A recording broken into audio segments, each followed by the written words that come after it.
है द फुलझड़ी और मैं श्रुति।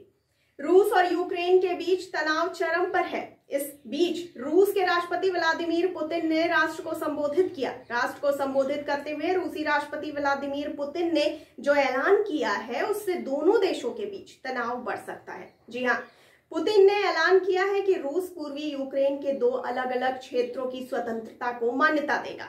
रूस स्वघोषित गणराज्य डोनेत्स्क और लुगत्स्क को अलग देश के रूप में मान्यता देगा।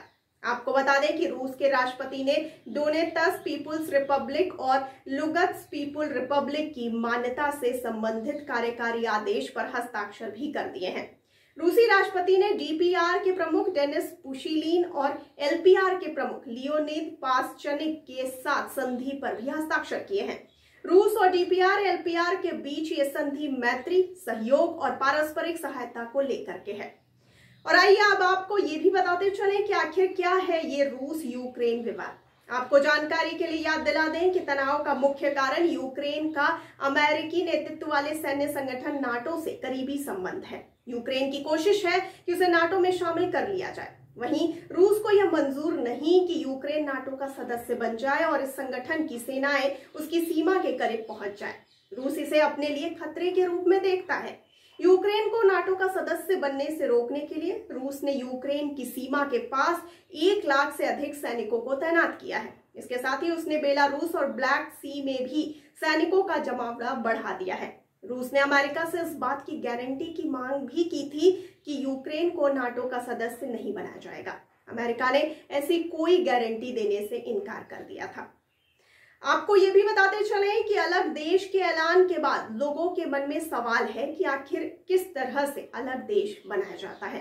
तो आपको बता दें कि वैसे तो कोई अलग देश बनाने के लिए कोई खास नियम नहीं है, लेकिन मानकों को पूरा करके अलग देश बनाया जाता है। इसके बाद ही किसी भी क्षेत्र को अलग देश के रूप में मान्यता दी जाती है। सन 1933 की मॉन्टेवीडियो कन्वेंशन में देश को स्वीकार करने की थ्योरी दी गई है। इसके नियमों को पालन करते हुए अलग देश बनाने की प्रक्रिया को पूरा किया जाता है। आपको बता दें कि इसके मुताबिक किसी देश का क्षेत्र, जनता, सरकार निर्धारित होना चाहिए। साथ ही दूसरे देशों के साथ संबंध स्थापित करने की क्षमता हो। यह भी ध्यान में रखा जाता है कि बहुमत से मूल देश से अलग होने का फैसला हुआ हो।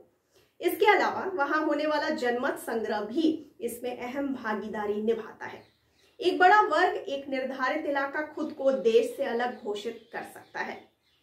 आपको ये भी बता दें कि इसके अलावा अलग देश के लिए यूएन से मान्यता होना और अन्य देशों की ओर से उसे अलग देश स्वीकार करना भी किसी क्षेत्र को अलग देश बनाता है।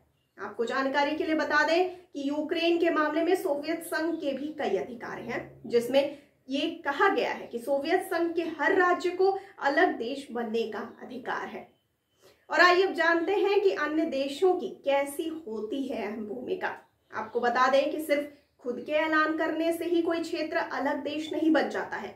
किसी देश की मान्यता दूसरे देशों पर निर्भर करती है, इस पर कि कितने देश उसे एक संप्रभु राष्ट्र के रूप में देखते हैं और वहां के नागरिकों को वीजा देते हैं।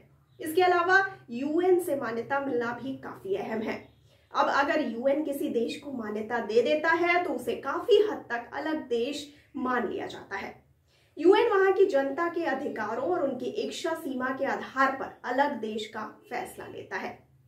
आपको जानकारी के लिए ये भी बताते चलें कि जैसे सोमालिया में सोमालीलैंड सन 1991 से खुद को अलग देश कहता आ रहा है, कोई और मुल्क इसे नहीं मानता।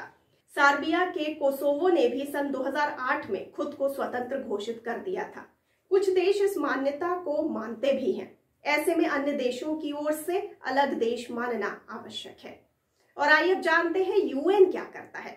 आपको बता दें कि संयुक्त राष्ट्र चार्टर में सेल्फ डिटर्मिनेशन का अधिकार शामिल है, यानी कोई आबादी यह तय कर सकती है कि वह कैसे और किसके नियंत्रण में रहना चाहती है। हालांकि प्रैक्टिकली यह कितना संभव होता है ये चर्चा का अलग विषय है। वैसे कई चीजों को ध्यान में रखते हुए यूएन नए देश को मान्यता देता है। यूएन से मान्यता मिलते ही उस देश की करेंसी इंटरनेशनली वैलिड हो जाती है। इसके बाद अन्य देशों से लेन देन किया जा सकता है। इंटरनेशनल मॉनेटरी फंड यानी IMF, वर्ल्ड बैंक जैसी संस्थाएं भी यूएन से मान्यता प्राप्त देशों को ही सदस्य बनाती हैं। तो आपको इस पूरी जानकारी को लेकर के क्या कहना है? अपनी राय और प्रतिक्रिया हम तक जरूर पहुंचाइए और साथ ही साथ हमारे चैनल को लाइक, सब्सक्राइब और शेयर करना बिल्कुल ना भूलिए। और मुझे दीजिए इजाजत, लेकिन आप बने रहिए द फुलझड़ी के साथ। धन्यवाद।